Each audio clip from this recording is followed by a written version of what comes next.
नमस्कार दोस्तों, स्वागत है आप सभी का हमारे इस यूट्यूब चैनल बियॉन्ड बेरेट्स में। तो आज का जो लेक्चर है ये है हमारा गुंडा एक्ट के ऊपर। गुंडा एक्ट, गुंडा हम लोग बचपन से सुनते आ रहे हैं एक टर्म गुंडा। आम बोलचाल में हम लोग अक्सर यूज़ कर देते हैं। यूपी के अंदर इसको लेके डेडिकेटेड एक्ट बना हुआ है जिसका नाम है Uttar Pradesh control of गुंडाज़ act 1970। तो ये इतना ज़्यादा आम था बोलचाल में कि उत्तर प्रदेश एपीओ वालों ने कहा सिलेबस सेट करते हुए चलो बहुत कॉमन सी चीज़ है, क्या ही है, चलो इसको भी सिलेबस में दे देते हैं। मतलब हम लोगों के टाइम का एक कॉमन हो गया है कि जब भी पेपर एक तो आता नहीं है, पेपर आता है तो कुछ न्यू ट्विस्ट के साथ आता है। अब जैसे 2022 यूपी जुडिशरी आई थी, 9 माइनर एक्ट्स आ गए थे। इन लोगों को लगा 9 माइनर एक्ट्स कम है, बच्चे बहुत सिंसियर है, डेडिकेटेड स्टूडेंट्स हैं। तो इन्होंने एपीओ में क्या किया, मेंस में 16 माइनर एक्ट्स दे दिए। अब आने वाली जुडिशरी में देखिए क्या होता है। जोक्स अपार्ट, चलिए स्टार्ट करते हैं। मेंस की डेट हम लोगों को मालूम है आ चुकी है, कब से कब तक है, 28 से लेके 30 जून को है। टाइम बहुत कम है। हाँ, सिस्टमैटिक तैयारी करेंगे तो सब कवर हो जाएगा, उसकी टेंशन की कोई बात नहीं है। बियॉन्ड बेयरर्स आप लोगों के साथ है इसमें। हम लोगों ने एक व्हाट्सएप ग्रुप बनाया है, टेलीग्राम पे कम्युनिटी है।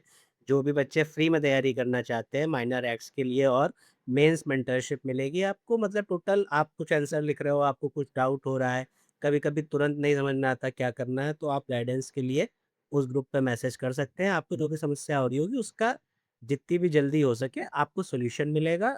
ये ऐसा वाला टाइम होता है ना कि जैसे हम लोग प्री निकाल चुके हैं, पता है, ऐसा नहीं है कि एक भी बार कोई चीज़ पढ़ी नहीं है। बट होता क्या है, कई बार हम लोगों के छोटे-छोटे मेंस है, आंसर राइटिंग है, हम लोग किए तो होते नहीं है, तो जब करता नहीं है स्टूडेंट तब फिर कुछ-कुछ डाउट्स आते हैं। जैसे कैसे लिखना है, पहले इंट्रोडक्शन दें, डायरेक्ट सेक्शन से स्टार्ट करते हैं, प्रैक्टिकल क्वेश्चन्स आया है तो कैसे करना है। तो छोटी-छोटी गाइडेंस चाहिए होती है कुछ, और ये बहुत मेजर चेंजेज़ आते हैं इन छोटी-छोटे पॉइंट्स की वजह से। तो अगर आप लोगों को ऐसा चाहिए गाइडेंस मेंटरशिप तो आप लोग कमेंट वो हमारे डिस्क्रिप्शन में व्हाट्सएप का लिंक है, आप उसमें ज्वाइन कर सकते हैं। हाँ, ज्वाइन केवल वही रहेगा जिसने एपीओ प्री निकाला है, क्योंकि ये डेडिकेटेड ग्रुप है तो आपको अपना नाम और एडमिट कार्ड भेजना पड़ेगा। अदरवाइज़ आपको फ्री में वीडियोज़ देखिए, लेक्चर कीजिए, मेंटरशिप की आपको ज़रूरत नहीं है अगर आप अपना रिज़ल्ट नहीं दे सकते हैं तो। ये सिर्फ इसीलिए है क्योंकि सीधी-सी बात है भाई, जैसे कोई कोई भी आके ऐड हो जाएगा। अब 50 बच्चों का ग्रुप है, उसमें एक भी न्यूसेंस कैरेक्टर आ गया, तो पूरा ग्रुप डिस्टर्ब होगा और ये टाइम नहीं है हमारे पास डिस्टर्बेंस का। तो चलिए स्टार्ट करते हैं। उत्तर प्रदेश कंट्रोल ऑफ गुंडा एक्ट 1970। गुंडा, गुंडा सुन के हमारे दिमाग में क्या आता है? गुंडा कौन होता है? और सबसे बड़ी बात है कि जब क्राइम को लेके हमारे यहाँ ऑलरेडी आईपीसी थी, ठीक है? तो हमको क्या ज़रूरत पड़ी, एक अलग से डेडिकेटेड एक्ट बनाने की। मेंस में इससे कैसे सवाल आएँगे? ऐसे ही सवाल आएँगे। आपसे क्या पूछा जाएगा? हू इज़ गुंडा? एसेंशियल कैरेक्टर्स क्या हैं? ठीक है, क 11 टाइप की कैटेगरीज़ हैं, 2 कैटेगरीज़ आपसे पूछ लेगा, डीएम की पावर पूछ लेगा आपसे, ठीक है? एक्सटर्नमेंट का प्रोसेस पूछ लेगा आपसे, तो बेसिक-बेसिक से सवाल पूछेगा, बहुत ज़्यादा आपको इसके अंदर जाने की ज़रूरत नहीं है। तो देखते हैं हम आज के इस लेक्चर में हम लोग क्या पढ़ेंगे, नेचर देखेंगे इस एक्ट का क्या है, गुंडा कौन है, ये वेरी इंपॉर्टेंट, ये 100% पूछे जाने वाला सवाल है कि आपके मेंस में ये आ सकता है। डीएम का पावर अगेन पूछे जाने वाला भाई सवाल है। पूरा एक्ट नहीं आता है और आएगा भी नहीं, 16 माइनर एक्ट है, कितना क्वेश्चन पूछेगा इंसान? तो बहुत बेसिक-बेसिक सा आएगा, शॉर्ट में आएगा, 30 वर्ड्स में आएगा, डेफिनिशन पूछ लिया, कहीं ऑब्जेक्टिव पूछ लिया, कहीं नेचर पूछ लिया, इसी हिसाब से हमको कवर करना है। ऑर्डर एंड ड्यूरेशन, जो डीएम एक्सटेंडमेंट का ऑर्डर दिया है या जो भी ऑर्डर दिए हैं, वो कितने दिन तक रहेगा, कैसे क्या उसका प्रोसेस होता है, एनफोर्स का कैसे होगा, अगर वायलेट किया तो क्या होगा, स्पेशल प्रोविजंस एविडेंस के रिगार्डिंग, ये जो स्पेशल एक्ट्स हैं इन सब में एविडेंस के रिगार्डिंग बहुत ऊपर-नीचे चीज़ें हैं, मतलब जो एविडेंस एक्ट के विपरीत चलता है ये, और इसीलिए ज़रूरी भी है, इनको बनाया गया है। कॉन्स्टिट्यूशनल वैलिडिटी हम लोग चेक करेंगे, केस लॉज़ 1-2 देखेंगे जो इससे रिलेटेड हैं। Why was this act needed, the gap in IPC. तो सबसे पहली हेडिंग जो हमको हमारा इस एक्ट की अंडरस्टैंडिंग देगा। अब एक बात समझिए, आईपीसी क्या है, क्रिमिनल लॉ क्या है? कोई भी क्रिमिनल लॉ तभी तो होता है ना, जैसे आप 3 दोस्त खड़े हैं, ठीक है? किसी में किसी बात को लेके कोई विवाद हुआ, पहले वाले ने दूसरे को मार दिया, ठीक है, मारते-मारते इतना मार दिया कि उसका सर खुल गया। अब ना पुलिस आएगी कि आप तीनों वहाँ पे खड़े थे, चाय पी रहे थे कि अभी पुलिस बुला लेंगे। जब ऑफ़ेंस हो गया तभी तो पुलिस आएगी। किसी गाँव में डकैती पड़ गई, हाँ, डकैती के रेफ़रेंस में है कि प्रिपरेशन है तो भी पनिशेबल है। लेकिन बेसिकली मतलब क्या है कि ऑफ़ेंस होने के बाद पुलिस आती है। आईपीसी क्या है, मतलब प्रिवेंशन नहीं है, क्योर दे रहा है कि हाँ, समस्या हो गई, चलो अब उसके आगे अब क्या किया जा सकता है, उसको हम लोग डील करते हैं। लेकिन गुंडा एक्ट क्या करता है, गुंडा एक्ट में अगर देखिए मेन अथॉरिटी इसमें कोर्ट नहीं है, सबसे बड़ी बात। मेन अथॉरिटी यहाँ पे है हमारे डीएम साहब। तो एडमिनिस्ट्रेटिव नेचर का ये पूरा एक्ट चलता है, उसी के रिगार्डिंग पनिशमेंट्स होते हैं। पनिशमेंट भी ऐसा नहीं है कि बहुत रिगरस पनिशमेंट कोई आपको दिया। तो डीएम साहब हैं, गुंडा एक्ट चल रहा है, 2 चीज़ें आपको ध्यान रखनी होंगी, पर्सन इन अथॉरिटी कौन है?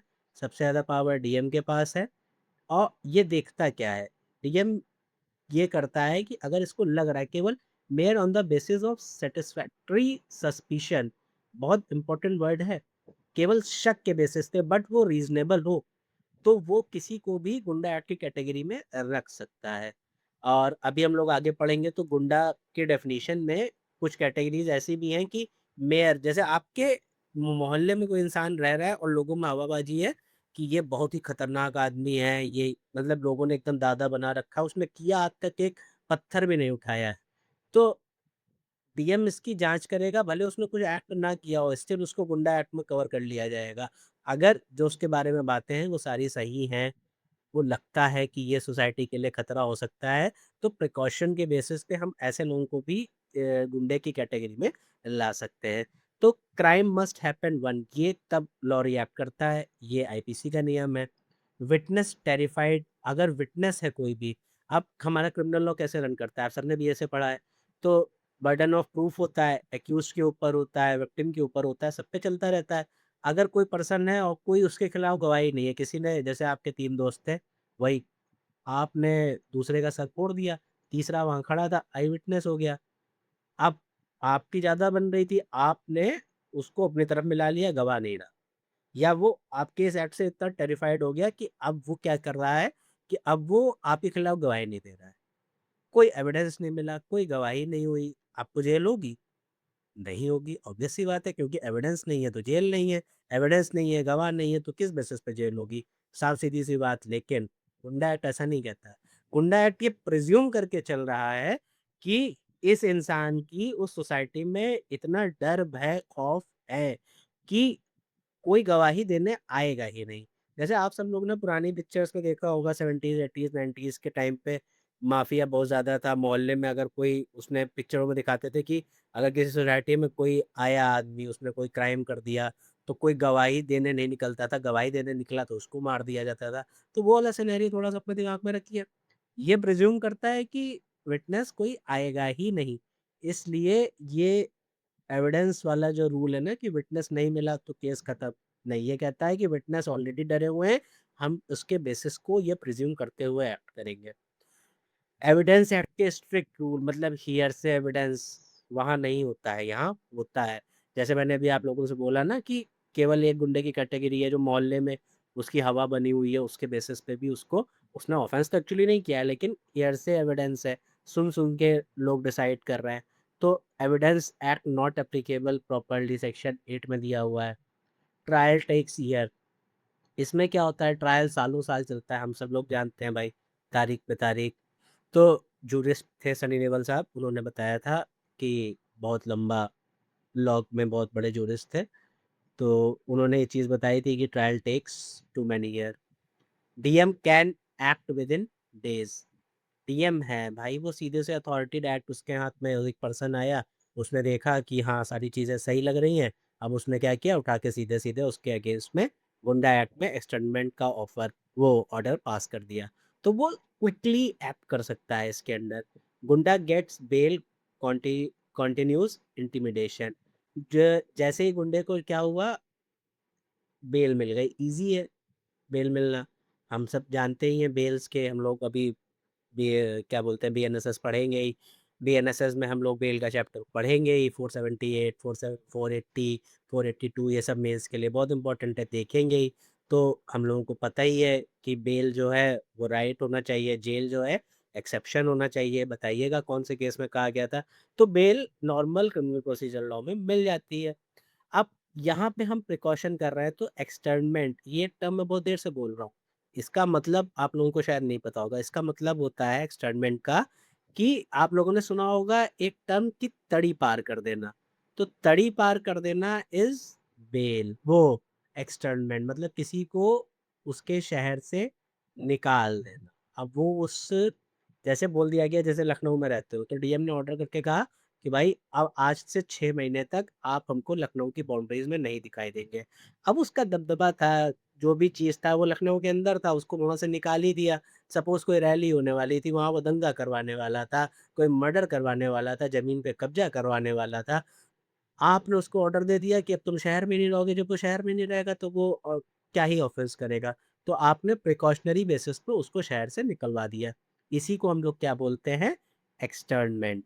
और यही एक इकलौती प्रोसीडिंग है जो गुंडा एक्ट के अंदर बहुत प्रेवलेंट है। ठीक है, अब आगे देखते हैं इस एक्ट का नेचर क्या है। प्रिवेंटिव लॉ है, प्यूनिटिव लॉ नहीं है। देखिए, कोई सज़ा नहीं है, मैंने स्टार्टिंग में बोला क्या है? एडमिनिस्ट्रेटिव। अब ये मत सोचिएगा कि पता नहीं क्या पढ़ रहे हैं। नेचर ऑफ एक्ट डायरेक्ट पूछेगा, ये सवाल आएगा। जब आएगा तब ध्यान में आएगा कि अच्छा सर ने ये पढ़ाया था, तो अब इसको चुप्पे से लिख लो, नंबर सिक्योर कर लो, ईपीओ बन जाना। मुझे भी भाई बता देना। एक्ट्स बिफोर क्राइम अकर प्रिवेंटिव है, ध्यान रखिएगा। मतलब कि कुछ होने से पहले ही ये एक्ट काम में आ जाता है, इसको अप्लाई कर दिया जाता है। एक्सटर्नमेंट जिसकी हम लोग बात कर रहे हैं वो इम्प्रिजनमेंट नहीं है, प्रिकॉशन है। आपको जिला बदल किया जा रहा है, आपको पनिशमेंट नहीं दिया जा रहा है, आपको जेल में नहीं रखा जा रहा है, तो प्यूनिटिव में नहीं आएगा ये। No conviction needed to extern, वही जो हम लोगों ने देखा कि कन्विक्शन की ज़रूरत नहीं है। रिस्ट्रिक्शंस लगाए जा रहे हैं कि आप इस शहर की बाउंड्री में नहीं आएँगे, इतने 70 किलोमीटर के लखनऊ के रेडियस में आप नहीं दिखाई देंगे। तो ये प्यूनिटिव नेचर नहीं है, ये सब क्या है? प्रिवेंटिव नेचर है। Based on DM subjective satisfaction, ये टर्म रट लीजिए, आपको अपने मेंस के आंसर्स में ये टर्म लिखना होगा। Section 10 only for violating order, एक जगह पे केवल हमको पनिशमेंट देखने को मिलता है, रेगुलर इम्प्रिजनमेंट है, 6 महीने तक की सज़ा है, वो भी जब आप डीएम के ऑर्डर्स को फॉलो नहीं करेंगे तब। ठीक है? उसके बाद और ये गुंडा एक्ट में नहीं, आप ऑर्डर्स नहीं फॉलो किए हो, पनिशमेंट इसलिए है। ठीक है? टारगेट फ्यूचर डेंजर जो है उसको टारगेट कर रहा है, पास्ट के एक्ट को नहीं। Orders are administrative in nature, offer valid without strict court evidence. Court की तरह विटनेस हमको नहीं चाहिए, केवल सब्जेक्टिव सेटिस्फैक्शन है। डीएम को लग रहा है कि हाँ और लॉजिकली है, तो फिर आप इस पे एक्ट कर सकते हैं। गोवर्धन वर्सेस स्टेट का केस है 2023 का, इसमें बताया गया है कि ये जो एक्ट है ये प्रिवेंटिव नेचर का है, प्यूनिटिव नेचर का नहीं है। इस केस को भी ध्यान रखिएगा, 2023 का लेटेस्ट केस है। अब ऑडी अल्ट्रम पार्टम आप लोगों ने डॉक्ट्रिन सुनी होगी, always hear the other side. और इसके अलावा पेरेंट्स पैट्रिशिए, ये क्या है? स्टेट जो है वो गार्डियन होता है हर कॉमन पीपल का। अब इन दो डॉक्ट्रिन को यहाँ पे क्यों पढ़ा? क्या रीज़न है? ये 2 डॉक्ट्रिन इसलिए हैं कि अगर कोई डीएम जो है वो ऑर्डर कर रहा है, किसी को एज़ अ गुंडा समझ रहा है, तो भाई वो उसको भी बुलाएगा। Natural justice always hear the other side. आप उसको भी बुलाएँगे, उसको भी मौका मिलेगा कि आओ अपनी बात रखो, अपना एविडेंस दो। जो उसके पास सबूत है, डीएम बाउंड नहीं है कि सारे एविडेंस दे, क्योंकि विटनेस का नाम दे देगा, पता चले वहाँ से निकला उसके बाद विटनेस ही नहीं मिला। तो ऐसा नहीं है, आप विटनेस को छुपा के रख सकते हैं, डीएम पूरी तरीके से उसको पास पावर है। लेकिन हाँ, आप किसी के अगेंस्ट में गुंडा एक्ट पास हो रहा है, उसको उसके अंदर कंसिडर किया जाए तो उसको बुलाया जाएगा। कहा जाएगा कि नहीं भाई आओ बताओ आके तुम्हारे खिलाफ ये हो रहा है, तुम इसको एग्री कर रहे हो कि नहीं कर रहे हो। पेरेंट्स पैट्रिशिया मतलब स्टेट जो है वो गार्जियन है कॉमन पीपल का। और ये देख रहे हैं आप, कॉमन पीपल को ही तो, सोसाइटी को तो बचाना है। आप हम कॉमन पीपल जो वहाँ पे रह रहे हैं, इन्हीं सबको बचाने के लिए तो पूरी मेहनत चल रही है। तो डीएम इसी बेसिस पे काम करता है। तो आप इन दोनों डॉक्टर्स को अपने आंसर्स में अप्लाई कर सकते हैं जब आपसे नेचर ऑफ एक्ट पूछा जाए, बाकी चीज़ें पूछी जाएँ। अच्छा, अगर आप लोगों को ये यूपी वाले जितने भी एक्ट हैं, काउ स्लॉटर एक्ट है, गुंडा एक्ट है, इसके अलावा रिलीजन कन्वर्जन वाले एक्ट हैं, जितने भी 16 माइनर एक्ट्स में ये 7-8 जो एक्ट है, इसके अगर आप लोगों को प्रॉपर नोट्स चाहिए हो तो 2 से 3 दिन में आपको लिंक मिल जाएगा।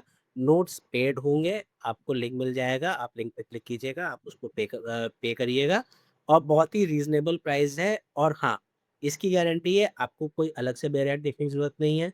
क्वेश्चन आंसर फॉर्मेट में है, एक्ट का हिस्टोरिकल नेचर क्या है, उसमें पनिशमेंट कैसे है, टैबुलर फॉर्म में जिस हिसाब से आपका पूछा जाएगा, हर एक्ट 5, 10, 20 पन्ने में 5-5, 10-10 पन्ने में बहुत शॉर्ट में आपके मेंस के लिए क्विक रिवीजन और डिटेल्ड के साथ वो नोट्स आपको मिलेंगे, तो आपको कोई परेशानी नहीं होगी। वो नोट्स लेने के बाद ये लेक्चर उस नोट्स के साथ आप कंबाइन कीजिए, 100% वो 16 माइनर एड्स आपके कंप्लीट हो जाएँगे।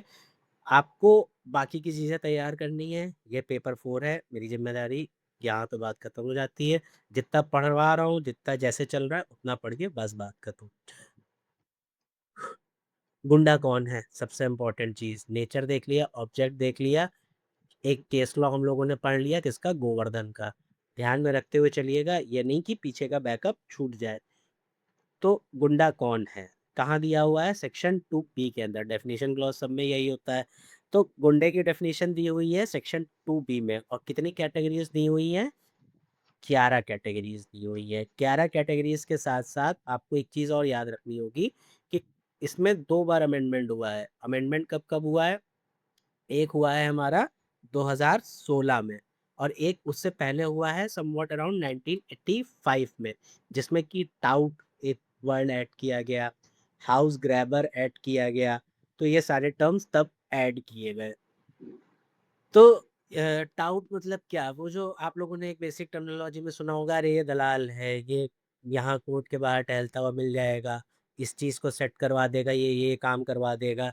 तो जो ये फिक्सर्स होते हैं, ये दलाल होते हैं जो लीगल प्रोसेस को भी दलाली में कन्वर्ट कर रहे हैं, तो इन सबको भी हम लोगों ने इसकी कैटेगरी में गुंडा की कैटेगरी में डाला है। उसके अलावा हाउस ग्रैबर, भूमाफिया, ये सब भी गुंडे की कैटेगरी में आते हैं। कोई आदमी है, वो कर रहा है कंटीन्यूअसली, कोई ऑफ़ेंस करे पड़ा है, ज़मीन कब्ज़ा किए हुआ है। जैसे आप लोगों ने वो देखा होगा इलाहाबाद में एक भूमाफिया अब है नहीं और कई आप लोगों ने सुना होगा 90s, 80s, 90s, 2000 के एरा में बहुत सारे आप लोगों ने उत्तर प्रदेश में तो ख़ैर भगवान की कृपा से बहुत लोग ऐसे रहे हैं, जिनके लिए फिर सरकार को कुछ एक्शंस लेने पड़े। हाँ, तो वो फ़ेवरेट लोग होते हैं भाई सरकार के, तो सरकार भी उनके लिए कुछ फ़ेवरेट काम करती है, तो उनको उत्साहित और मोटिवेट करने के लिए हम लोगों ने गुंडा एक्ट बनाया प्रॉपर्ली। तो अब देखते हैं हू इज़ गुंडा? अ पर्सन क्वालिफाइज़, तो भाई जो क्वालिफ़ाई कर रहा है वो कौन है? As a goonda if they fall into any one or more of these categories. Habitual offender होगा आईपीसी में, इमोरल ट्रैफिकिंग के अंतर्गत आ रहा होगा, जिसको 3 बार कन्विक्शन हो चुका हो। कौन-कौन से एक्ट में? एक्साइज़ एक्ट में, गैम्बलिंग एक्ट में, आर्म्स एक्ट के सेक्शन 25, 27 और 29 के अंदर। डेंजरस रेपुटेशन है अगर किसी की, जो मैंने अभी आप लोगों को बताया कि हाँ, तो हम लोग डिस्कस कर रहे थे कि हैबिचुअल ऑफेंडर होगा, इमोरल ट्रैफिकिंग कर रहा हो, जिसको 3 टाइम कन्विक्शन मिला हो, ये सारे क्या हैं? नेचर्स हैं, जो कैटेगरी बनाई गई है। तो डेंजरस रेपुटेशन है उसकी, हैबिचुअल टीजिंग ऑफ वुमेन, टाउट, इसको हम लोगों ने अभी डिस्कस किया, हाउस ग्रैबर है, मनी लेंडिंग ऑफेंसेस हैं, यूएपीए या फिर फॉरेस्ट एक्ट के अंतर्गत आता है या फिर कैटल स्मगलिंग करता है, इल्लीगल तरीके से ट्रांसपोर्ट कर रहा है, स्लॉटर कर रहा है, ह्यूमन ट्रैफिकिंग कर रहा है, फोर्स्ड लेबर करवा रहा है, बॉन्डेड लेबर है, ऑर्गन ट्रैफिकिंग कर रहा है, तो या फिर सेक्सुअली एक्सप्लॉइट कर रहा है। अच्छा, ये जो 11th कैटेगरी है ये कब ऐड हुई है? ये 2016 के अमेंडमेंट से आई है। तो देखिए, समय के अनुसार ऑफेंस भी चेंज होते जा रहे हैं, अमेंडमेंट भी उसी के अकॉर्डिंग होते जा रहे हैं। अब जैसे यहाँ पे हम लोगों ने किसको ऐड किया 1985 में, जब आप लोग देख रहे हैं कि 1985 का समय है, अ, एक तरीके से बहुत ज़्यादा फिक्सिंग बहुत होने लग गई है, कोर्ट में या बाहर पार्लियामेंट्स में लॉबीइंग बहुत होने लग गई है और ये सब क्या कर रहा है, एक बड़े माफिया को बना रहा है। कैसे बना रहा है कि भाई सरकार किसकी बनेगी, किंग मेकर कौन हो जा रहा है, किस इधर का इधर डिसाइड कर दिया, ट्रैफिकिंग में फिक्सेशन करवा दे रहे हैं, दलाली हो रही है। तो अब ये अब लैंड को लेके सब आपस में रिलेटेड है। ऐसा नहीं है कि एक ही कैटेगरी है, सब एक दूसरे से इंटरलिंक्ड है। अब कोई हैबिचुअल आईपीसी का ऑफेंडर है, वो क्या क्या जैसे मर्डर कर चुका है, थेफ्ट कर चुका है, डकैती है, राइट, किडनैपिंग। अब यहाँ पे एक चीज आप लोग ध्यान रखिएगा, अभी इन एक्ट्स में अमेंडमेंट नहीं हुआ है, तो आप आईपीसी का सेक्शन अभी ध्यान में रखिए, वो तो सबको याद ही है। उसके साथ साथ में आप बीएनएस भी मेंशन कीजिए, ठीक है।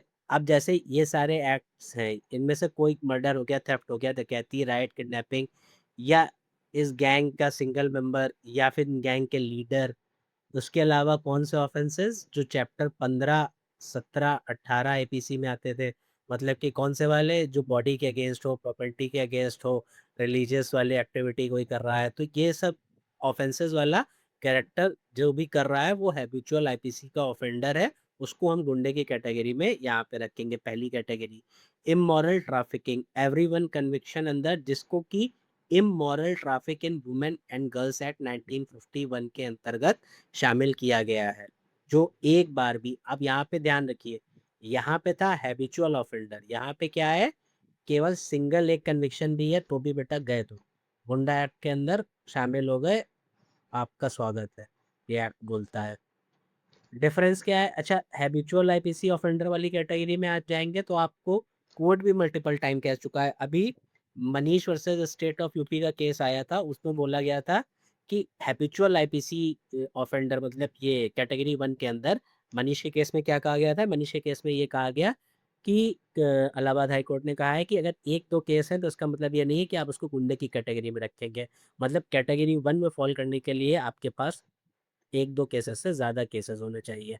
लेकिन गुंडा एक्ट उसी इंसान के ऊपर लग सकता है अगर उसको केवल एक बार भी कन्विक्शन हुआ है, किसमें, immoral traffic in women and girls act 1956 के अंतर्गत, ठीक। इसके अलावा अगर आपको 3 बार कन्विक्शन हो चुका है, कौन से में, यूपी एक्साइज में, गैम्बलिंग में, आर्म्स एक्ट में, या फिर सेक्शन 25, 27 और 29 में, किसके, आर्म्स एक्ट के, तो ये चीज़ें ध्यान में रखिए। इसके अलावा डेंजरस रेपुटेशन है आपकी, मतलब मोहल्ले में हवा है आपकी कि बहुत खतरनाक आदमी है, भैया बात मत करो, भैया उड़ा देंगे, गोली लेके चलते हैं, बंदूक नहीं है, गोली लेके चलते हैं, इसे मार देते हैं, तो डेंजरस रेपुटेशन है, तो डीएम इसको जस्टिफाई करेगा अगर उसको लगेगा। देखिए हम लोगों ने बात किया था ना, उसको वो खुद सेटिस्फाई हो, तो अगर वो सेटिस्फाई हो रहा है तो इवन विदाउट एनी कन्विक्शन, कोई कन्विक्शन नहीं हुआ है आपका बट स्टिल आपको गुंडे की कैटेगरी में डाल दिया जाएगा।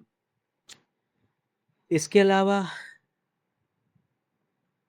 Fifth category habitual टीजिंग of women, मतलब कि अगर कोई रिपीटेडली क्या कर रहा है, passes indecent remarks, teases women और गर्ल्स इन पब्लिक, अगर कोई ऐसा कर रहा है तो उसको भी हम क्या करेंगे, गुंडे की कैटेगरी में ऐड कर दिया जाएगा।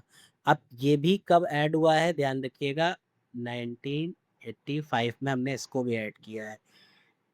ये वही वर्डिंग देखिए, जो ईव टीजिंग हम लोग आजकल पढ़ते हैं कि जिसको रिकॉग्नाइज करते हैं पब्लिकली सेक्सुअल हैरेसमेंट का केस जो फाइल कराते हैं, ईव टीजिंग वाला, स्टॉकिंग वाला, वो सब कहाँ आ रहा है, इसी में आ रहा है। तो उस टाइम पे हम लोगों ने इसको यहाँ पे गुंडे की कैटेगरी में डाला था, क्या, repeatedly passes indecent remark, teases women और girls in public, tout, fixer और दलाल, इसको तुम लोगों ने, जो कोई ब्राइब करे ऑफिशियल्स को, प्रोक्यूर करे legal brief for commission, horns, courts, बस एंड स्टेशन, इन सब जगहों पे पाया जाए, घूमते फिरते आपको दलाल इन सब जगहों पे बहुत अच्छे से मिल जाते हैं। अब आपकी हमारी बात होती है house grabber.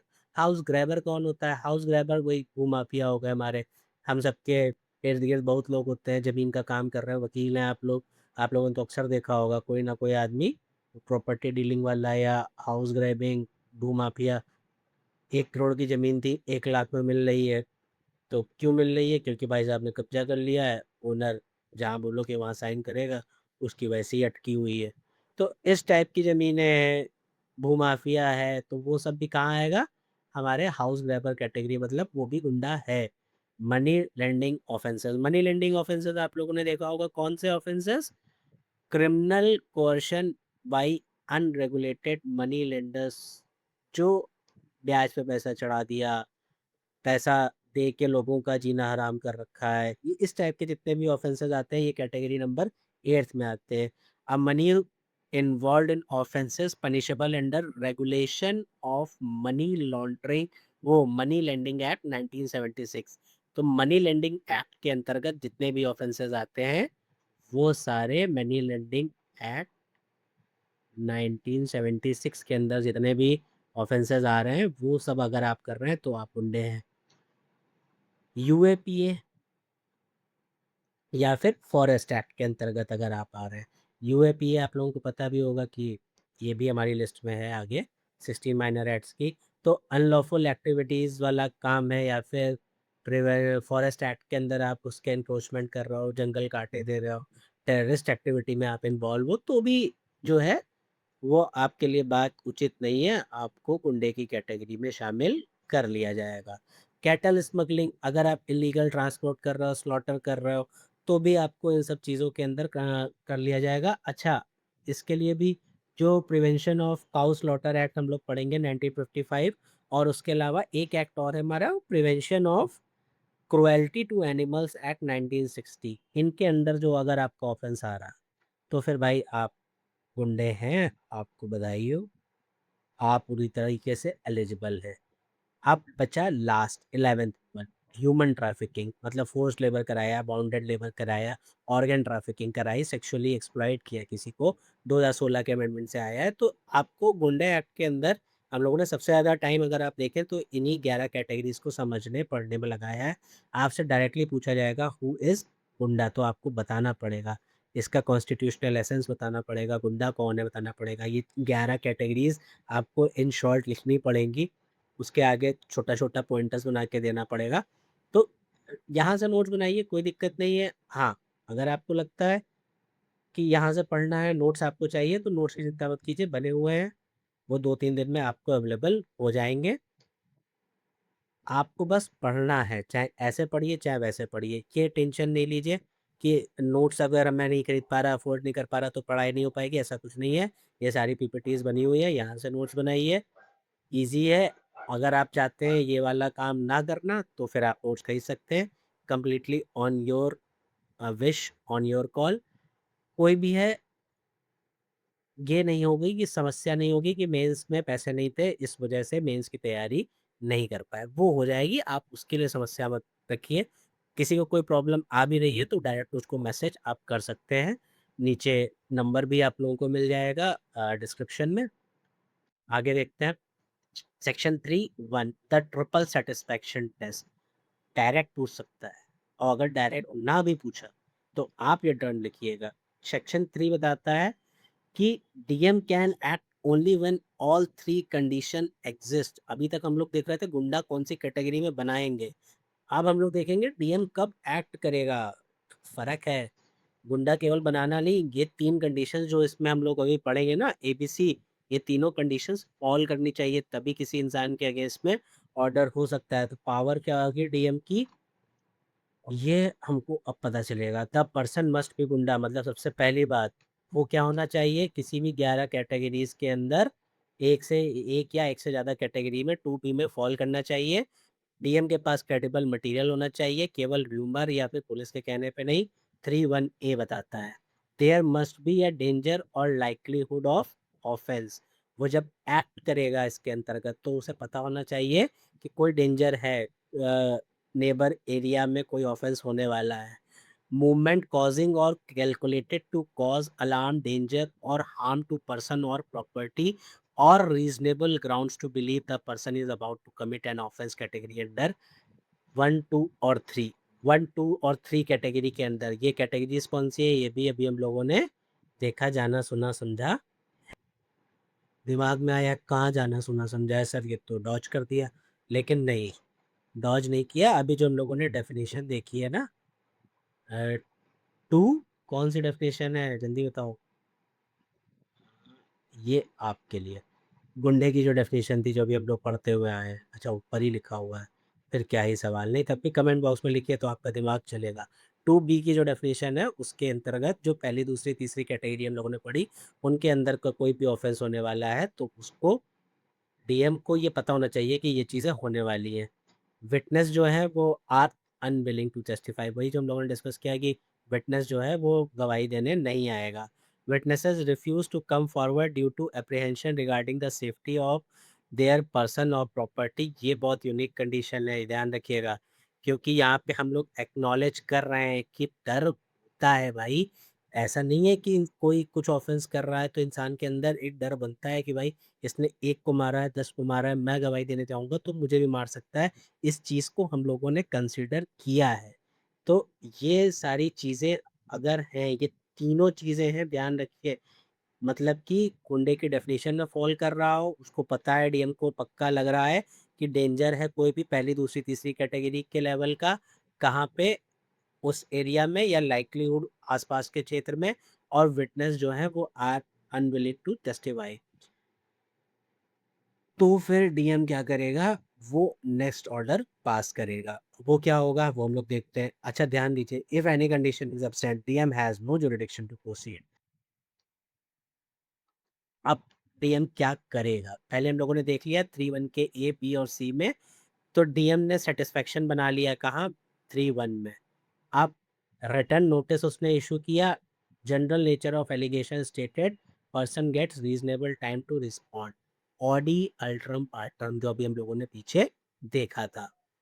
Opportunity to explain given, person submit their explanation in writing और पर्सनली। जिस भी इंसान के खिलाफ उनको डाउट हो रहा है उसको हम लोग क्या कहेंगे कि आओ अपने खिलाफ जो चीज़ें लगी हुई हैं उनको आके एक्सप्लेन करो। Audi alteram partem, always hear the other side, natural justice is the backbone of entire proceeding. चौथा पॉइंट, इसके बाद क्या स्टेप होगी, right to counsel plus witness. Section 3 का 2 बताता है जो गुंडा एक्ट जिस पर लग रहा है उसके पास राइट टू लॉयर है, वो अपने आप का एग्जामिनेशन करवा सकता है, वो प्रोड्यूस विटनेसेस, वो विटनेस प्रोड्यूस कर सकता है। हाँ लेकिन अगर डीएम को लग रहा है कि विटनेसेस लाना सही है, हियरिंग के पर्पस का है, केवल टाइम वेस्ट करना नहीं है, तब तो वो अलाउ करेगा। लेकिन हाँ अगर उसे लग रहा है कि ये विटनेस बुलाया जा रहा है केवल टाइम बर्बाद करने के लिए, कहेगा जय सिया राम भैया आप ले जाइए, witness are not allowed. DM के पास पावर है, यहाँ अच्छी पावर है। तो डिस्क्रिशन है उसका पूरी तरीके से कि अगर उसे वेक्सेशियस लग रहा है तो भगा देगा। इसके अलावा DM satisfied after hearing, if no proceeding dropped, if yes proceed to return order. अगर तो उसने सेटिस्फाई हो गया कि हाँ ये आदमी गुंडा नहीं हो सकता, इससे एक मक्खी ना मारी जाए, ये गुंडा क्या करेगा, और या तो फिर उसको पूरी तरीके से यकीन हो जाए कि यही आदमी है जिसकी वजह से सारी चीज़ें हो रही है, तो फिर वो रिटर्न में ऑर्डर पास करेगा। वो ऑर्डर क्या होगा, मोस्ट इम्पॉर्टेंट, डायरेक्ट आपसे ये टर्म पूछा जा सकता है, हम लोगों ने डिस्कस भी किया डायरेक्ट ये टर्म क्या होता है। तो आपसे डायरेक्ट एक्सटर्नमेंट के बारे में ऑर्डर आ सकता है। आप लोग इसको बहुत ज़्यादा ध्यान में रखिए। मूवमेंट का रिस्ट्रिक्शन हो सकता है, एक्सटर्नमेंट हो सकता है, उसके अलावा पोजीशन बैन करी जा सकती है, कंडक्ट किया जा सकता है, डायरेक्शन मतलब कि किसी इस दिशा तो आ ही मत जाना, बाकी पूरे शहर में जहाँ टहलना है वहाँ टहलो। कब तक का हो सकता है, मैक्सिमम 6 मंथ तक का। हाँ इसमें एक्सेप्शन अभी हम लोग आगे पढ़ेंगे कि एक्सटेंडमेंट का जो प्रोसेस है वो स्ट्रेच होके मैक्स टू मैक्स 2 साल तक के लिए जा सकता है। 2 साल से ज़्यादा आप किसी को भी जिले के बाहर नहीं भेज सकते हैं। फिर अगर आपको वो ऑर्डर दोबारा से केस चलाना होगा, दोबारा प्रोसीडिंग करनी होगी, 6-6 महीने करके आप बढ़ा सकते हैं, इस तरीके से प्रोसेस होता है। लेकिन 2 साल इज स्टिल वो मैक्स है, उसके बाद आप ये काम नहीं कर सकते। Orders the DM can pass, section 3 के 3 में दिया हुआ है, बहुत इंपॉर्टेंट है, 2 का बी और सेक्शन 3, ये आपको तो इस एक्ट से पढ़ना ही पढ़ना है। इसके अलावा बाकी चीज़ें तो अभी हम लोग 10 मिनट में कर लेंगे जैसे यहाँ से निकलेंगे। ये लेकिन बहुत की पॉइंट है, इसको मिस मत कीजिएगा। आफ्टर सेटिस्फैक्शन हियरिंग, सेटिस्फाई हो गया, हियरिंग हो गई, डीएम ने रिटर्न ऑर्डर पास किया, क्या इन सब में से कोई भी एक रिटर्न ऑर्डर पास करेगा। एक्सटेंडमेंट मोस्ट इम्पॉर्टेंट क्वेश्चन आ सकता है आपसे मेंस में कि what orders DM can pass under section 3 और अंडर यूपी गुंडा एक्ट। तो आपको यही सारे पॉइंट्स लिखने होंगे। तो क्लॉज ए में बताया गया है, direct the person to remove themselves outside the district specified area, desist or from re-entering by specified route without within specified time। मतलब सीधी सी बात, यहाँ क्या दिया हुआ है, ए ने बी को मारा, या सॉरी ए ने बी के खिलाफ कुछ प्लान किए। कौन सी एक्टिविटीज, जो 11 कैटेगरीज में हम लोगों ने देखा था, उनके अंदर कुछ उसने प्लान किया।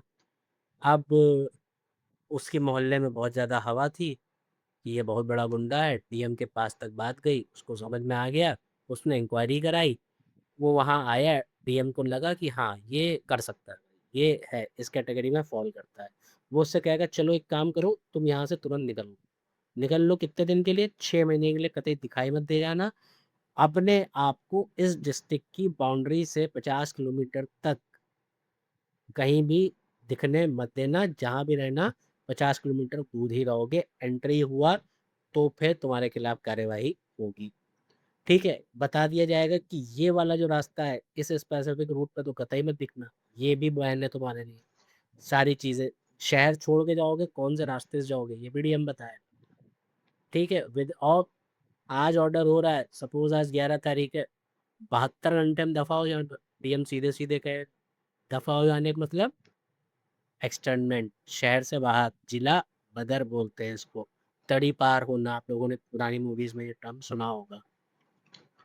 फिर possession restriction clause B का 2 prohibits और restrict possession use of any specified article like कि आपके पास एमिनेशन था, वो जब्त करा लिया, कुछ वेपन्स थे, तलवार थे, चाकू थे, शार्प ऑब्जेक्ट्स थे, कोई व्हीकल था जो क्राइम में यूज हुआ था, उसको जब्त करा लिया, प्रोहिबिट कर दिया, रेस्ट्रिक्ट कर दिया उसका पोजीशन।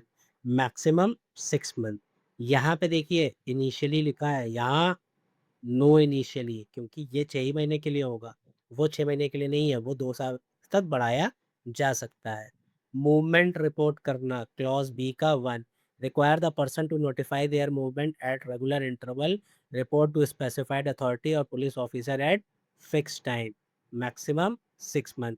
कभी कभी आप लोगों ने देखा होगा, किसी किसी को ऑर्डर होता है कि जाके थाने में हर हफ्ते साइन वाइन करो, तो वो अपना मूवमेंट रिपोर्ट करवा रहा है, किसको? स्पेसिफाइड अथॉरिटी को या फिर पुलिस ऑफिसर को। एग्जैक्टली तो ये एग्जांपल नहीं लागू होगा, लेकिन आप लोगों ने सिंघम मूवी देखी होगी, तो सिंघम मूवी में जो पहले वाले पार्ट में वो जो साइन करने के लिए थाने आते हैं, और कोई और पर्सन आ जाता है, तो वो यही वाला सिस्टम था कि आपको अपना मूवमेंट रिकॉर्ड करना है, थाने में आके साइन करना है, तो वो ये था कि हर संडे आएगा, यही आएगा और करना पड़ेगा, वो यही प्रोसीडिंग थी कि आपको 6 महीने तक यहाँ पे मैक्सिमम आपको टाइम पीरियड दिया जाता है। कंडक्ट डायरेक्शन, क्लॉज बी का 3 direct the person to conduct themselves in a specified manner, broad catch all orders, any behavioural restriction relevant to public order. ये भी कितने दिन तक के लिए हो सकता है? ये भी हो सकता है हमारा 6 महीने के।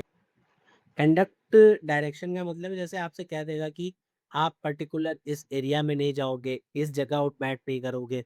सपोज कोई पार्टी का सदस्य है जिसके साथ 100-150 संगठन वाले हैं, तो आप कह देंगे कि आप पार्टी के ऑफिस के एरिया में नहीं जाओगे, मीटिंग्स नहीं करोगे, रैली नहीं निकालोगे, तो आपके कंडक्ट को डायरेक्ट किया जा सकता है कि आप ये स्पेसिफिक बिहेवियर नहीं करोगे, तो एनी बिहेवियरल रेस्ट्रिक्शन आपके ऊपर अप्लाई हो सकती है। कितने दिन के लिए? 6 महीने के लिए। डीएम में कंबाइन मल्टीपल ऑर्डर्स, ऐसा नहीं है ये 4 ऑर्डर दिए हुए हैं ये अलग अलग लगेंगे, नहीं, इनको आप साथ में भी अप्लाई कर सकते हैं। तो कॉन्सेप्ट समझिए, हमारा काम है कि किसी भी तरीके से सिटी के अंदर न्यूसेंस ऑफेंस को प्रिवेंट करना, तो चाहे एक्सटेंडमेंट का यूज़ किया जाए, फिर कंडक्ट डायरेक्शन लगाया जाए, पोजीशन में जैसे आप किसी को एक्सटेंडमेंट दिया ऑर्डर, तो उससे उसका एमिनेशन भी रखवा लिया, एमिनेशन रखवा के उससे कहा कि ठीक है, तुम जिस थाने जा रहे हो यहाँ से 80 किलोमीटर दूर जाके रहो जाके, और वहाँ पे जो आसपास का थाना है, वहाँ पे इस थाने पे आके पर्टिकुलरली हर हफ्ते तुम्हें रिपोर्ट करना होगा, और ये जो तुम्हारी पार्टी है इसकी मीटिंग अगर वहाँ भी हो रही है तो भी पार्ट नहीं लोगे, क्योंकि हमें ये सारी चीज़ों को प्रिवेंट करना है। अब मीटिंग वहाँ होने लगी, वहाँ इन लोगों से मिलने लग गए, अब यहाँ से 100 किलोमीटर दूर भेज के फ़ायदा क्या है? एक स्टेट से दूसरे स्टेट में भेज के फ़ायदा क्या है? कि आप वही वाला कंडक्ट वहाँ भी करने लगे। तो ये सारी चीज़ों को मिला के भी हम लोग एक ऑर्डर पास कर सकते हैं और अगर चाहें तो इनमें से कोई एक ऑर्डर भी पास किया जा सकता है। All orders must be in writing और यहाँ पे मे है, मे का मतलब आप सब जानते हैं, मे प्रिज्यूम, शैल प्रिज्यूम, कंक्लूसिव प्रूफ भी ऐसे भी आ रहा है, तो वो वाली चीज़ें भी ध्यान रखिएगा। कंक्लूसिव नहीं है, मे है, डिस्क्रिशनरी, डीएम के पास इसमें पावर है। ऑर्डर के बाद क्या होगा? आप समझिए। जो हम लोगों ने डिस्कस किया 2 साल तक का होता है। इनिशियल ऑर्डर 6 महीने का। पहला एक्सटेंशन सेक्शन 5 बात करता है 6 महीने का एक्सटेंड आपने कर दिया। सेकंड एक्सटेंशन सेक्शन 5 के अंदर फिर 6 महीने का किया। तीसरा यहाँ कितना हो गया? 1 साल 6 महीना, ये हो गया 2 साल। अब 2 साल के बाद ऑर्डर एक्सटेंड नहीं हो सकता। मैक्सिमम 2 इयर्स ऑब्सोल्यूट, काम खत्म, डीएम का काम खत्म, गुंडा एक्ट पे एक्सटेंडमेंट का ऑर्डर खत्म। अब उसकी शहर में वापसी हो जाएगी। सबसे बड़ी बात, ये जो यहाँ पे ऑर्डर लग रहे हैं ना, इन सबको वापस बढ़ाया जाना है। जितनी बार भी बढ़ाया जाएगा उतनी बार उसको बुलाया जाएगा, प्रोसीडिंग होगी प्रॉपरली। लेकिन 2 साल हो गए तो फिर अब आपको पुराना ऑर्डर कैंसिल करके नई तरीके से प्रोसीडिंग स्टार्ट करनी होगी। समाधान है हर चीज़ का, लेकिन ऑब्सोल्यूट 2 साल के बाद खत्म, फिर नई तरीके से आप प्रोसीडिंग स्टार्ट कीजिए। तो सेक्शन 4 क्या करता है? टेम्परेरी, अब इसमें सपोज़ कोई गुंडा है, उसको आपने बाहर भेज दिया। उसके शहर में उसकी मदर की डेथ हो गई, फादर की डेथ हो गई, बहन की शादी है, कोई भी चीज़ है, तो अब अगर उसको वापस आना है तो फिर क्या किया जाएगा? डीएम क्या है? May permit extern person to return temporarily. DM कह सकता है कि हाँ चलो ठीक है, टेम्परेरी बेसिस पे आ जाओ इतने इतने टाइम के लिए, ठीक है, और कुछ कंडीशंस उस पर लगा देगा, वही जैसे इससे नहीं मिलना, ये नहीं करना, एमिनेशन दे के चले जाओ। DM can resign this permission at any time. DM को जैसे ही लगता है कि तुमको भैया छूट दी गई थी लेकिन तुम तो सर पे चढ़ गए हो, तो भाई वो कंडीशंस तुरंत कैंसिल, आप वापस शहर के बाहर। This is a concession not a right. ये कंसेशन है, झूठ है, ये राइट की तरीके से आप नहीं मांग सकते हैं। इसके अलावा सेक्शन 6 क्या बात करता है? 5 तो हम लोगों ने देख ही लिया ऊपर। अपील टू कमिश्नर, जिसके खिलाफ गुंडा एक्ट में उसको गुंडा बनाया गया है, तो वो इससे काफ़ी खुश होगा और जाके किससे मिलेगा? कमिश्नर से मिलेगा और उसे बताएगा कि मेरे जीवन में ये उपलब्धि हुई है और ये उपलब्धि मुझे नहीं चाहिए। अपील करेगा किसके खिलाफ? अपना जो ऑर्डर हुआ है, और कितने दिन में करेगा? 15 दिन के अंदर ये अपील की जानी चाहिए और 15 डेज के अंदर अपील करी जाएगी। किसको करेंगे? कमिश्नर को करेंगे। कमिश्नर कंफर्म कर सकता है, मॉडिफाई कर सकता है, या फिर इसे पूरी तरीके से सेट असाइड कर सकता है। ये पूरी पावर किसके पास है? कमिश्नर के पास। Can stay the order pending appeal. इसके अलावा ऑर्डर कर सकता है स्टे का, जब तक अपील पूरी तरीके से डिसाइड नहीं हो जा रही, मतलब अभी आपको शहर से बाहर ना निकाला जाए, ऑर्डर पे stay. Appellant can not see undisclosed records, वो जो बताया था ना, विटनेस की लिस्ट होगी, वो सब नहीं दिखाई जाएगी अगर, क्योंकि विटनेस को खतरा हो सकता है। तो ये वाले जो रिकॉर्ड्स हैं, जब डीएम ने नहीं दिखाया था तो आपको कमिश्नर भी नहीं दिखाएगा, ये सब अनडिस्क्लोज्ड ही रहेगा। डीएम और कमिश्नर में resign at any time. Section 9 बताता है कि डीएम ने भी जो ऑर्डर दिया है या कमिश्नर, अपील में आप उसके पास गए, वो किसी भी टाइम पे रिसाइन कर सकता है, कैंसिल कर सकता है ये जो एक्सटेंडमेंट या बाकी की जो प्रोसीडिंग्स है उनके ऑर्डर्स को। Even if order was conferred on appeal, भले अपील में कंफर्म कर दिया कमिश्नर ने, बट स्टिल आप उसको कैंसिल कर सकते हैं। Beneficial provisions allows flexibility, no specific proceedings, कोई मतलब सेट प्रोसीजर नहीं है, स्पेसिफिक प्रोसीजर नहीं लगेगा यहाँ पे। आपको जैसे सही लग रहा है डीएम उस हिसाब से या कमिश्नर उस हिसाब से इसको कैंसिल आउट कर देंगे। तो ये सारे बुलेट पॉइंट्स हैं, बुलेट पॉइंट्स दिमाग में रखिए। आंसर राइटिंग आएगी आपको, कुछ नहीं जल्दी जल्दी है, 30 वर्ड में आएगा, शॉर्ट में आंसर आएंगे, बहुत ज़्यादा ये नहीं है कि बहुत बड़े बड़े आंसर्स आए। तो आपको ये सब छोटे छोटे फॉर्मेट में लिखना होगा, 30 वर्ड में लिखना है तो आपने बुलेट पॉइंट्स बनाए, काम खत्म किया।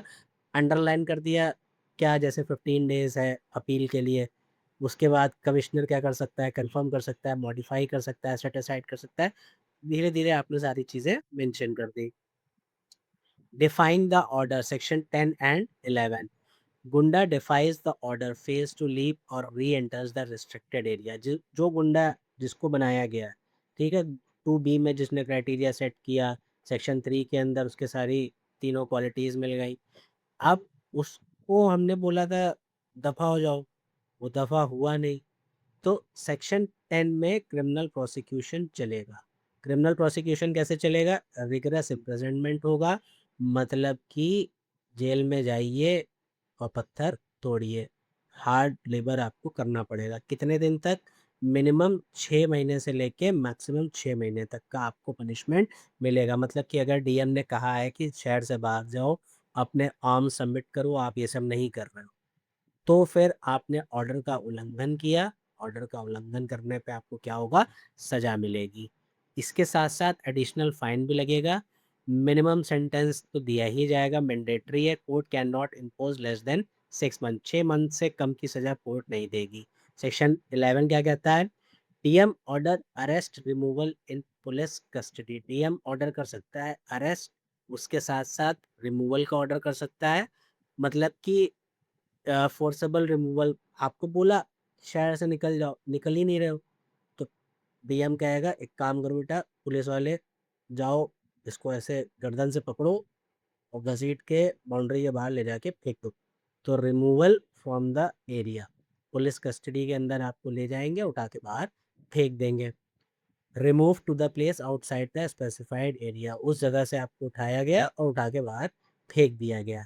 2 पॉइंट्स हम लोगों ने देखे, डीएम ऑर्डर कर सकता है अरेस्ट का और रिमूवल का in police custody, remove to place outside the specified area. तीसरा, any police officer even constable, constable तक कैन अरेस्ट कर सकता है। अगर आपके खिलाफ ये सारा ऑर्डर हुआ था और आप अभी भी शहर के अंदर हैं, तो कांस्टेबल भी जहाँ मिलोगे वहाँ उठा के आपको ले जाएगा। Arrested person broad before the nearest magistrate, arrested person को कहाँ लेके जाएंगे? नियरेस्ट मजिस्ट्रेट के पास लेके जाया जाएगा। Magistrate orders further removal in custody, magistrate उसके आगे फर्दर रिमूवल का ऑर्डर देंगे कस्टडी के अंतर्गत। Section 11(3), section 11 is a addition not in derogation of section 10, both applied together.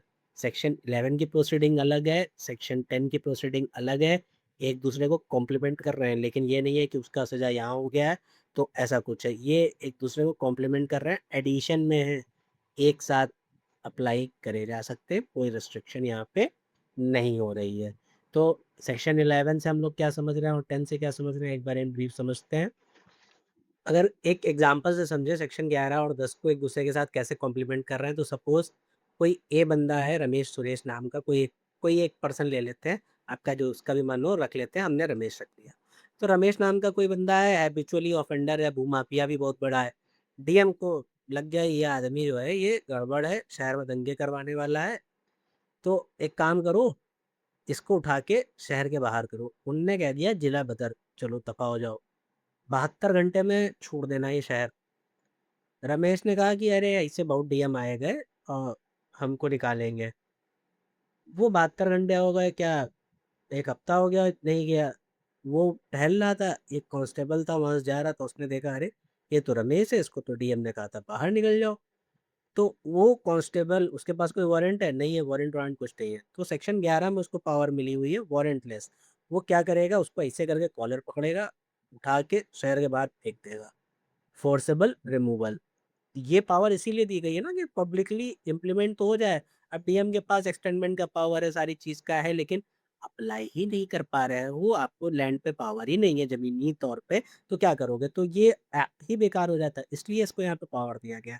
तो अब यहाँ पे इतनी पावर है, कोई बड़ा बहुत बड़ा माफिया भी हो, लेकिन अगर डीएम के ऑर्डर है तो एक कांस्टेबल भी, हालांकि कांस्टेबल या कोई भी ऐसा काम करता है, हम लोग क्यों बोले करता है कि नहीं करता है, तो बात ये है कि वो कांस्टेबल भी उसका कॉलर पकड़ के, गर्दन पकड़ के, जहाँ है एरिया उसके बाहर ले जाके पटक देगा।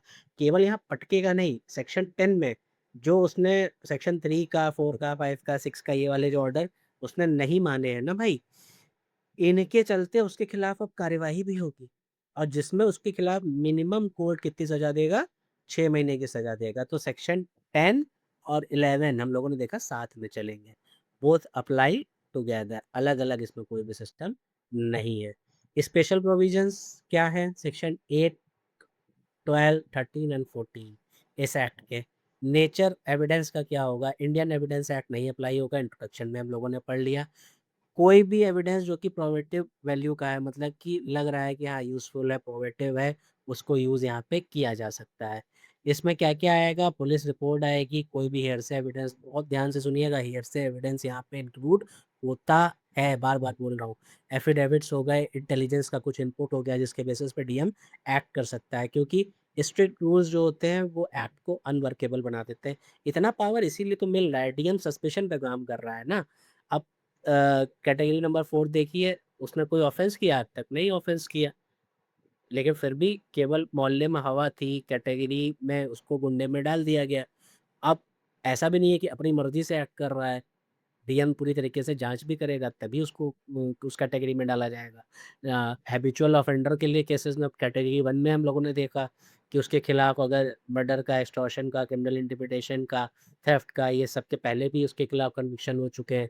तो भी उससे रिलेटेड हम लोगों ने मनीष का केस भी देखा, का हैबिचुअली ऑफेंडर में केवल ये नहीं है कि 1-2 बार केस हुआ हो। तो कई सारी चीज़ें हैं, तो अब इस एक्ट को हम लोग इतना पावरफुल इसीलिए बना पा रहे हैं, अगर जनरल एविडेंस के एक्ट लागू हो जाएँ, तो एक अलग से एक्ट बनाने की ज़रूरत क्या पड़े? भाई एपीसी डील कर रहा था, मर्डर वहाँ भी डील होता है ना, लेकिन प्रिवेंटिव यहाँ है ना, प्रिवेंशन यहाँ है। तो ये सारा नेचर ऑब्जेक्ट इस एक्ट का ध्यान में रखिएगा। Section 8 nature of evidence, evidence act apply नहीं होता, प्रोबेटिव वैल्यू का कोई भी एविडेंस हो, हमारा काम हो जाएगा। कौन-कौन सा, क्यों, ये हम लोगों ने देख लिया। सेक्शन 12 क्या कहता है? कॉग्निजेंस ऑफ ऑफेंस, पुलिस की रिटन रिपोर्ट। अच्छा, यहाँ का कॉग्निजेंस और बीएनएसएस कॉग्निजेंस आप देखेंगे तो बड़ा फ़र्क है, बहुत बड़ा फ़र्क है। एक छोटा-सा वर्ड है, लेकिन बहुत ही बड़ा चेंज कर देता है। बीएनएसएस में कहाँ मिलेगा आपको? सेक्शन 210, यहाँ पे 190 लिखा हुआ है सीआरपीसी का, क्योंकि एक्ट में चेंज नहीं हुआ है। आपको पेपर में दोनों ही चीज़ें लिखनी है, दोनों चीज़ें लिखिए, वैल्यू एडिशन, नंबर एक्स्ट्रा पाइए। नहीं तो जो मन करे वो करिए। आपकी इच्छा, आपका पेन, आपका करियर, आपका भविष्य। On police written report BNSS में भी था। On information from private person और मैजिस्ट्रेट ओन नॉलेज था ना सीआरपीसी में। ये वर्ड आपको दिख रहा है? ये नहीं था वहाँ। ये वर्ड बहुत खतरनाक है। क्यों खतरनाक है? ये कह रहा है कि भैया केवल आपको सस्पिशन है तो भी आप कॉग्निजेंस ले डालो, इंतजार मत करो। सिस्टम बहुत गड़बड़ है, कभी भी सजा, ऑफेंस हो सकता है। तो सस्पिशन के बेसिस पे भी यहाँ पे पावर बहुत ब्रॉड पावर हो जाती है। छोटा सा टर्म वो, और power unlimited, broader then ordinary section 190 of CrPC या फिर 210 BNSS. Saving clause section 13, orders not questionable, इसके अंदर जो भी ऑर्डर्स होंगे वो क्वेश्चनेबल नहीं होंगे ऑर्डिनरी कोर्ट में। No order can be questioned in ordinary court but high court के अंदर इस पे आपको सुविधा मिल सकती है, जा सकते हैं सुप्रीम कोर्ट में। आर्टिकल 32 में आप लोग जा सकते हैं। एल चंद्र कुमार हम लोगों ने देखा ही है, रेड जुरिडिक्शन जो है वो बहुत अच्छा हमारे पास एक राइट है। एल चंद कुमार 1997 का केस था, कॉन्स्टिट्यूशन में हम लोगों ने 50 बार ये चीज़ें पढ़ी है कि रिट जुरिडिक्शन जो है वो आपको मिलता है। और ये क्या बोलते हैं, हमारा बेसिक स्ट्रक्चर का भी पार्ट है, ये भी हम लोगों ने कॉन्स्टिट्यूशन में पढ़ा है। तो एल चंद कुमार का केस यहाँ देख लीजिएगा। Section 14 good faith protection, no suit prosecution for action taken in good faith. तो जो भी गुड फेथ में काम हुआ है उसके खिलाफ कोई भी सूट, प्रोसिक्यूशन या फिर एक्शन नहीं लिया जाएगा। प्रोटेक्शन होगा बोथ ऑफिसर और स्टेट गवर्नमेंट को। गुड फेथ मतलब honestly without malafide intention, malicious corrupt action यहाँ पे प्रोटेक्टेड नहीं होगा। तो ये बेसिकली यहाँ पे हम लोगों ने देखा। अब हम लोग देखते हैं एक्ट हम लोगों का हो गया। कॉन्स्टिट्यूशनल वायलिटी क्या है? Article 14, act restrict the liberty, liberty भाई रोक रहा है, कहीं जाने से रोक रहा है, कुछ चीज़ें कर रहा है, ठीक है। तो how does it survive constitutional scrutiny? Constitutional essence क्या है इसका, ये हम समझते हैं। कॉन्स्टिट्यूशनल वैलिडिटी वैसे हम लोग कब पढ़ते हैं? हमेशा पहले पढ़ते हैं, लेकिन इन सब स्पेशल लॉज हैं, कुछ ना कुछ चीज़ें हैं। तो जब आपको एक्ट अब समझ में आ गया, अब आप चीज़ें रिलेट कर सकते हैं कि क्यों, कैसे कॉन्स्टिट्यूशनली वैलिडिटी यहाँ पे क्या है, कॉन्स्टिट्यूशन कैसे अप्लाई हो रहा है, फंडामेंटल राइट्स को कैसे ये डिफाइन नहीं कर रहा है, उसके साथ में है। तो इसीलिए ये चीज़ें हम लोग एक्ट में सबसे आखिरी में पढ़ेंगे। Article 14 creates a special class of goonda or habitual criminals.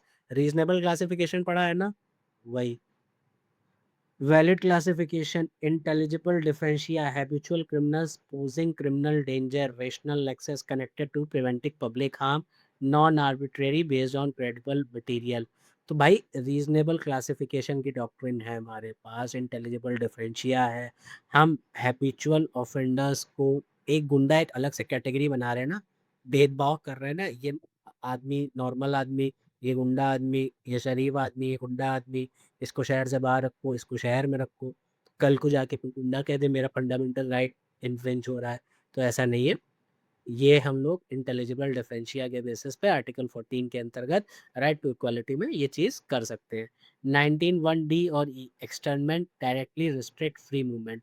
Free movement का राइट है हमारे पास, हम एक्सटर्नमेंट लगा दे रहे हैं कि अब आप यहाँ नहीं जा सकते, या फिर हम ये कह रहे हैं कि इस एरिया में नहीं जा सकते, इस शहर में नहीं जा सकते, तो उसको कैसे ये फंडामेंटल राइट के अगेंस्ट नहीं है।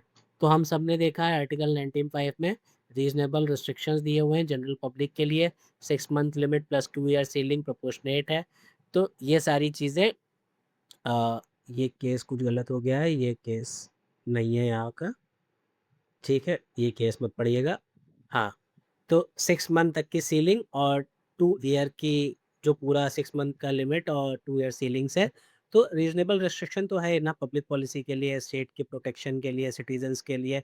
आर्टिकल 19 बहुत सारे रिस्ट्रिक्शंस देता है, तो 19(5) के अंतर्गत ये रिस्ट्रिक्शन भी है, तो इसलिए ये एक्ट 19(1)(d) और ई के भी अगेंस्ट नहीं गया। Article 21 right to life and personal liberty, उसमें भी बोला गया है कि जब तक प्रोसीजर एस्टेब्लिश बाय लॉ है तो सारी चीज़ें ठीक है, तो सारी चीज़ें ठीक है। मेनका गांधी के केस में इसको एक्सटेंड करते हुए कहा गया था कि केवल प्रोसीजर एस्टेब्लिश बाय लॉ नहीं होना चाहिए, फेयर जस्ट एंड रीजनेबल होना चाहिए। तो फेयर जस्ट एंड रीजनेबल है, हम लोग समझ चुके हैं पूरी तरीके से। आपको विटनेस, आपको ऑडियल रूम पार्ट रूम दिया गया भाई, आपको आके आपको बुलाया गया कि अपनी कहानी सुनाओ, क्यों तुम गुंडे नहीं हो, तुमको इस कैटेगरी में ना डाले, तुमको लॉयर का राइट दिया, तुमको हमने विटनेस का राइट दिया, तुमको हमने सारे राइट दिए, तुमको पूरी तरीके से सुना, उसके बाद जाके हम लोगों ने डिसाइड किया, तुम्हें अपील का राइट मिला। तो आर्टिकल 21 के भी केस पे ये नहीं जाता। मेनका गांधी का केस यहाँ पे ध्यान रखिएगा। The act is constitutionally valid, upheld by high courts and supreme court in continuously many cases। Criticism, misuse and way forward क्या हो सकता है, ये जनरल अंडरस्टैंडिंग हम अपने लिए रख रहे हैं, कैसे कैसे इस एक्ट को रन कराया जाएगा। कॉमन क्रिटिसिज्म क्या क्या है, जो डेंजरस रेपुटेशन वाला है, जिसने कुछ किया ही नहीं है, आप उसको सीधे गुंडे की कैटेगरी में डाल दे रहे हैं, ये थोड़ा सा पॉलिटिकली मिसयूज हो सकता है, पर्सनल वेंजेंस कोई निकालना चाहता है, तो ये चीज़ें हैं। लेकिन अब वही है ना, आपको एक्सट्रीम तरीके से काम करना है तो कुछ थोड़ा सा एक्सट्रीम पावर्स देनी पड़ेंगी। कमिश्नर साथ appellate authority, civil servants and ये इंडिपेंडेंट जजेस तो हैं नहीं, तो एक तरीके से देखा जाता है कि प्रेशर्स होते हैं सिविल सर्वेंट्स के ऊपर, पॉलिटिकल प्रेशर्स होते हैं, तो थोड़ा सा फ्री हैंड काम नहीं कर पाते। यहाँ पे अगर अपील कोर्ट के पास जा रही होती तो ज़्यादा कन्वीनियंट होता। No rehabilitation competent, externment displaces the problem, no vocational training. केवल जैसे आपने किसी को तोड़ी पार कर दिया, इस शहर से बाहर चले जाओ, अब वहाँ बाहर जाने के बाद कुछ छोटे छोटे क्रिमिनल्स भी होते हैं, जैसे किसी ने, आप डेंजरस रेपुटेशन वाला है, किसी ने कुछ थेफ्ट ही किया है, सुधार की जगह है, रिफॉर्मेटिव थ्योरी को वैसे भी हम लोग मानते हैं, तो अगर रिफॉर्म की जगह है तो यहाँ पे उनको रिहैबिलिटेट भी करना चाहिए, उनके वोकेशनल ट्रेनिंग कराओ, काउंसलिंग कराओ, अगर किसी चीज़ से एडिक्शन है तो वो डी एडिक्शन करवाओ, तो ये चीज़ें भी अगर ऐड करें तो ये एक्ट और ज़्यादा बेटर हो सकता है। Exclusion of evidence, evidence act का एक्सक्लूजन नहीं है। एक्यूज कैन नॉट सी और challenge confidential police report raises fairness concerns. अब देखिए एक्यूज को विटनेस का लिस्ट नहीं दिया जाता है, तो इससे फेयरनेस का प्रोसीजर जो है वो ओवरऑल बाहर से हम लोगों को दिखता है कि हाँ नहीं है, लेकिन हमको पता है कि अगर ऐसा करेंगे तो विटनेस की जान को खतरा है। तो यही चीज़ें हैं। Legislative device habitually example two plus convictions of similar nature within 5 years remove vagueness and arbitrariness। ये चीज़ हम लोग ऐड कर दें, जुडिशियल अपीलेट अथॉरिटी डाल दें अपील के लिए, रिहैबिलिटेशन मैंडेट कर दें, एविडेंस समरी को डिस्क्लोज कर दें, विटनेस ना करें लेकिन जो एविडेंस है उनको डिस्क्लोज कर दें। तो ये एक सजेशंस हैं कि आप जैसे क्रिटिकली एनालाइज हो गया, आपको बताना पड़ गया एक्ट के ऊपर। अभी नया एक्ट है, कुछ भी आ सकता है, तो हर तरीके से तैयार रहिए। अगर क्रिटिकली एनालाइज़ करना है तो आपको थोड़ा-सा उसमें क्रिटिक भी देना होगा, लेकिन एक्ट अच्छा है, वे फॉरवर्ड भी आपको देना पड़ सकता है। किसी हर तरीके से तैयार रहो भई, कोई ऐसा नहीं है कि पेपर हो चुका है तो कोई जो भी कह रहा है वो सही कह रहा है, किसी भी तरीके का पेपर आ सकता है। मोस्ट प्रोबेबली हम लोगों ने पूरा गुंडा एक्ट हर तरीके से कवर किया है। Quick revision, UP control of गुंडा एक्ट 1970 का यूपी एक्ट नंबर 8 1971। 1970 इसलिए क्योंकि 1970 में ऑर्डिनेंस पास हुआ था, तब ये एक्ट लाया गया था। 1971 में एक्ट पास हुआ है। प्रिवेंटिव नेचर का है, प्यूनिटिव नहीं है। Before crime occurs, amended by 1985 जिसमें टाउट हाउस ग्रैबर ऐड हुआ। यूपी एक्ट नंबर 13 2016 में यूएपीए ट्रैफिकिंग कैटल को ऐड किया गया, लास्ट वाली 11 वाली कैटेगरी ऐड करी गई। सेक्शन 2 बी में 11 कैटेगरीज हैं, इवन 1 कैटेगरी सफिस एक भी कैटेगरी में फॉल कर गए आपका काम हो गया। ट्रिपल टेस्ट, गुंडा होना चाहिए, डेंजर होना चाहिए, विटनेस जो है वो अनविलिंग हो, मतलब गवाही देने ना आ रहा हो। डीएम की authority, ADM specially powered by the state government, section 2 ए में बताया गया है डीएम अथॉरिटी के पर्पज से। 2 ए ऑर्डर सेक्शन 3 का 3 externment movement reporting position conduct direction all 6 month तक, और एक्सटर्नमेंट 6 से 2 साल तक।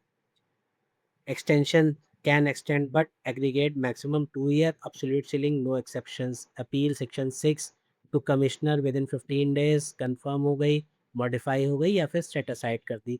Commissioner में stay orders, evidence act नहीं अप्लाई होता, प्रोबेटिव वैल्यू का होना चाहिए एविडेंस, हियरसे एविडेंस हो चलेगा।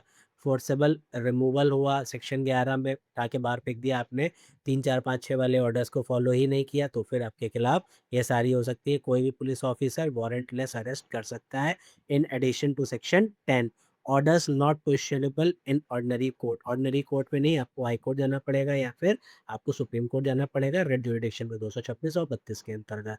सेक्शन 13 बताता है ये की Maxim's सेलेस पॉपुलाई सुप्रीमा lakes Audi alteram partum और पेरेंट्स पेट्रिशिया, ये मैक्सिमम तुम लोगों ने पढ़ी, आंसर राइटिंग में इसको लिखिए। और ग्रुप में अभी मैं आपको एक क्वेश्चन दूंगा व्हाट्सएप वाले ग्रुप में, वो उसकी आंसर राइटिंग करके आप लोग मुझको सेंड कीजिए, मैं उसको चेक करता हूँ। एविडेंस गुंडा से रिलेटेड होगा, ये होगा कि आपने तुरंत पढ़ा, उसको पेन डाउन किया, तो चीज़ें दिमाग में सेट होना स्टार्ट होगी।